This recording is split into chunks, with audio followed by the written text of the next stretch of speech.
Quick bytes of the day में हमारा पहला वर्ड है आज का, दैट इज़ फ्रेजाइल। फ्रेजाइल का मतलब होता है बेसिकली ऐसी कोई चीज़ जो बहुत नाजुक है, ठीक है, टूट सकती है। सो आप इसके लिए कह सकते हैं एक तरीके से ब्रिटल कह सकते हैं, ब्रेकेबल कह सकते हैं, डेलिकेट कह सकते हैं, फ्लिम्जी कह सकते हैं, टेनुअस कह सकते हैं, वीक कह सकते हैं आप इसके लिए।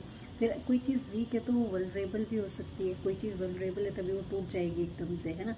सो वल्नरेबल कह सकते हैं आप इसके लिए, ससेप्टेबल और प्रोन टू भी कह सकते हैं आप इसके लिए, और आप इसके लिए फाइन भी कह सकते हैं, एग शेल भी कह सकते हैं। ठीक है जी, हमारा नेक्स्ट वर्ड है आज का, दैट इज़ क्योस। क्योस का मतलब होता है बेसिकली चिल्लम चिल्ली मची हुई है।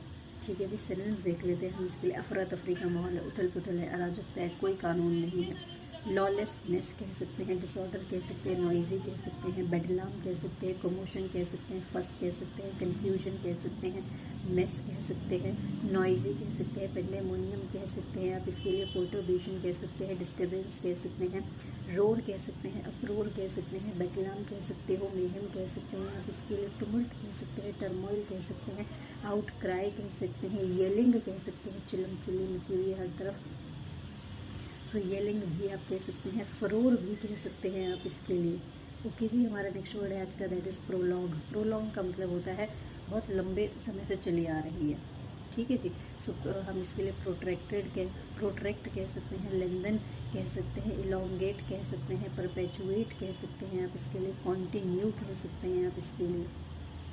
ओके जी, हमारा जो नेक्स्ट वर्ड है आज का, दैट इज़ सर्ज। सर्ज का मतलब होता है बेसिकली इंक्रीज, बढ़ोतरी हो रही है किसी में, फल रही है, फूल रही है कोई चीज़। सिनोनिम्स देख लेते हैं हम इसके लिए। सो यस ऑफ कोर्स हम इसके लिए स्वेल कह सकते हैं, सोर कह सकते हैं, स्पाइक कह सकते हैं, स्काई रॉकेट कह सकते हैं आप इसके लिए। आप इसके लिए कह सकते हो एक तरीके से स्पाइरल बोल सकते हो, स्नोबॉल बोल सकते हो, हाइक कह सकते हो, बर्जियन कह सकते हो, बेलून कह सकते हैं आप इसके लिए, बूम कह सकते हैं आप इसके लिए, एनलार्ज कह सकते हैं आप इसके लिए। फिर आप इसके लिए कह सकते हो ऑगमेंट कह सकते हो, इंक्रीज़ कह सकते हैं आप इसके लिए। इंक्रीज़ के बाद आप इसके लिए कह सकते हो एम्पलीफाई कह सकते हो आप इसके लिए, कह सकते हो मशरूम कह सकते हो, माउंट कह सकते हैं आप इसके लिए। ओके जी, आप इसके लिए और क्या बोल सकते हो, मल्टीप्लाई भी बोल सकते हो, कोई चीज़ हो रही है। ठीक है जी, हमारा जो नेक्स्ट वर्ड है आज का, हाँ, ग्रो कह सकते हो, थ्राइव कह सकते हो, फ्लरिश कह सकते हो, ऑगमेंट कह सकते हो, ये सारे वर्ड्स भी। हमारा नेक्स्ट वर्ड है आज का, दैट इज़ रीन इन।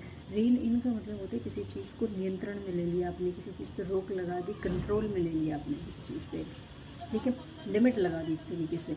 सो आप इसके लिए कर्व कह सकते हो, कंट्रोल कह सकते हो, रिस्ट्रेन कह सकते हो, कंस्ट्रेन कह सकते हो, थ्वाट कह सकते हो, थ्रॉटल कह सकते हो, स्टीमी कह सकते हो, बार कह सकते हो, चेक कह सकते हो, कंटेन कह सकते हैं आप इसके लिए,